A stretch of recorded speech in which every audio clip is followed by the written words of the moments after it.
ایک سرسبز اور پرسکون باغ تھا جہاں رنگ برنگے پھول کھلے رہتے، ٹھنڈی ہوا چلتی اور ہر طرف ایک عجیب سی روحانی خوشبو پھیلی رہتی تھی۔ اس باغ کی سب سے خاص بات وہاں رہنے والے پرندے تھے۔ جیسے ہی فجر کا وقت ہوتا اور آسمان پر ہلکی سی روشنی نمودار ہوتی، تمام پرندے جاگ اٹھتے اور اپنے خوبصورت انداز میں چہچہانا شروع کر دیتے۔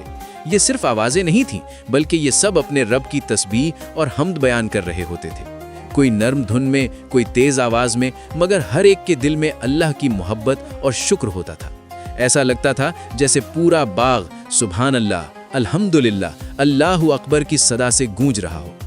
اسی باغ کے قریب ایک نوجوان لڑکا رہتا تھا جو دل ہی دل میں بہت پریشان رہتا تھا۔ اس کی زندگی میں مسائل تھے، دعائیں مانگ مانگ کر وہ تھک چکا تھا اور اسے لگتا تھا کہ شاید اللہ اس کی نہیں سن رہا۔ ایک دن وہ بہت اداس ہو کر اس باغ میں آ بیٹھا۔ اس کا دل بوجھل تھا اور آنکھوں میں خاموشی تھی۔ وہ خاموشی سے بیٹھا رہا کہ اچانک پرندوں کی آوازیں اس کے کانوں میں پڑنے لگیں۔ پہلے تو اس نے دھیان نہیں دیا، مگر جیسے جیسے وہ سنتا گیا اس کے دل میں ایک عجیب سی کیفیت پیدا ہونے لگی۔ اس نے غور کیا کہ یہ ننھے ننھے پرندے جن کے پاس نہ کوئی خزانہ ہے، نہ کوئی سہارا، نہ کوئی طاقت، پھر بھی یہ کتنے مطمئن اور خوش نظر آتے ہیں۔ نہ انہیں کل کی فکر ہے، نہ رزق کی پریشانی، پھر بھی وہ ہر صبح اللہ کی تعریف میں مصروف ہو جاتے ہیں۔ اس کے دل میں ایک سوال اٹھا، جب یہ چھوٹے پرندے اپنے رب پر اتنا بھروسہ رکھتے ہیں تو میں کیوں نہیں؟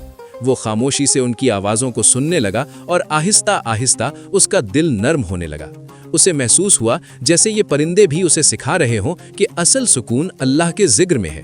اس نے دھیرے سے اپنے لب ہلائے اور کہا الحمدللہ، پھر سبحان اللہ اور پھر اللہ اکبر۔ جیسے ہی اس نے اللہ کا ذکر شروع کیا، اس کے دل کا بوجھ ہلکا ہونے لگا، آنکھوں کی نمی سکون میں بدل گئی اور دل میں ایک نئی روشنی پیدا ہوئی۔ اس دل کے بعد وہ لڑکا روزانہ اس باغ میں آنے لگا۔ اب وہ پہلے جیسا اداس نہیں تھا، بلکہ وہ پرندوں کے ساتھ بیٹھ کر اللہ کی تسبیح کرتا، ان کی آوازوں میں اپنی آواز شامل کرتا۔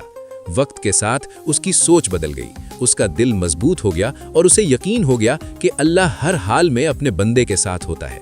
اس کے مسائل آہستہ آہستہ حل ہونے لگے، مگر اس سے بھی بڑی بات یہ تھی کہ اب اس کے دل میں سکون آ چکا تھا۔ ایک دن اس نے آسمان کی طرف دیکھ کر مسکرا کر کہا، یا اللہ، میں نے شکایت چھوڑ دی، اب میں بھی ان پرندوں کی طرح ہر حال میں تیرا شکر ادا کروں گا۔ اور واقعی اس دن کے بعد اس کی زندگی بدل گئی۔ وہ ہر مشکل میں بھی الحمدللہ کہتا اور ہر خوشی میں سبحان اللہ۔ اس کہانی کا سبق یہ ہے کہ اللہ کی ہر مخلوق اپنے انداز میں اس کی تسبیح کرتی ہے، اور جو انسان بھی دل سے اللہ کو یاد کرتا ہے، اللہ اس کے دل کو سکون عطا کرتا ہے۔ ہمیں بھی چاہیے کہ ہم ہر حال میں اللہ کا ذکر کریں، کیونکہ حقیقی خوشی اور سکون اسی میں ہے۔